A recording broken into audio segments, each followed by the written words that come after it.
Assalamu alaikum. Walaikum assalam. Could you please clarify about the Surah Waqia chapter 56 regarding the touching of the Holy Quran without wudu and wudu? The brother has a question that he wants to know that can we touch the Quran without wudu, and there's a verse in the Quran, Surah Waqia chapter 56, referring to the verses number 77 to 80. Can you explain that? But many people are misunderstanding that you cannot touch the Quran without wudu. This verse of the Quran says, in a nutshell I'll say, it says that we have revealed the Quran and none shall touch the Quran except those who are pure.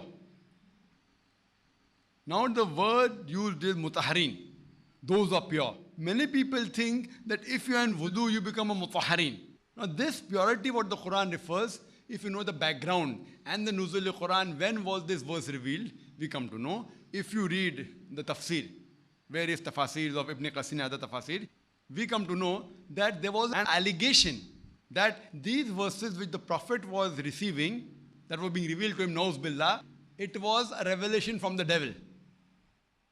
So in reply to this allegation, Allah reveals another verse that none shall touch the Quran except those who are pure. Now this purity, mutaharin, doesn't refer to only bodily purity. It refers to pure in mind, in body, in thinking, absolute 100% masoom, which no human being can be. 100%. It is referring to the angels. That no one can touch the Quran except the angels. That means the devil cannot interfere in between. And the Quran referred here is not referring to the Musaf. This is a Musaf, means a copy of the Quran. Talking about the Quran in Loh Mahfuz. As Allah says, about the tablet well preserved.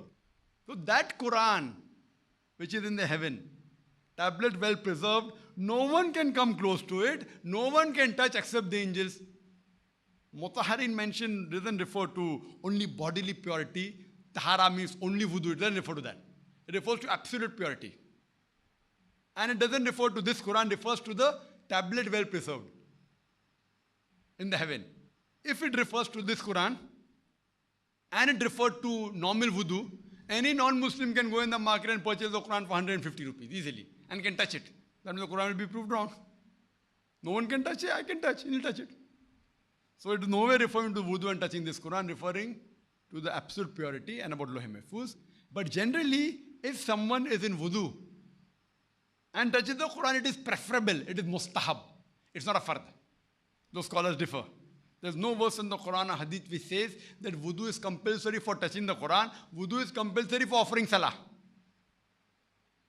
And it was the system of the Prophet. He preferred being in wudu always. So it's not a fard. It's not a requirement you should be in wudu, but it is preferable.